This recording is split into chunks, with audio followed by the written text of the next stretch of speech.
Hey everyone, and welcome to today's video. So we're going to be removing the rear arch trim from the first gen Mini. So that's the Cooper S. It's all the same, all held on exactly the same. So it's all held on with clips. They are designed to break and be replaced, and the easiest way to do it is just really give it a pull. It's as simple as that. So I'll show you the clips on the back of them in a moment, but try not to put too much strain. You don't want to bend them. We should be able to just pull like that. When you get to this end one, this one can be a little bit tricky, so it's just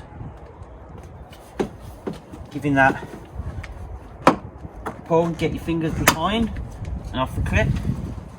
You can see all that happens is you've got these clips here.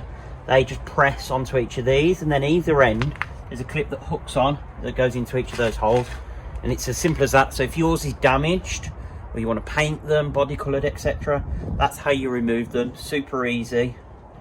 And to just put them back on, you literally just line the clips up and push them back into place.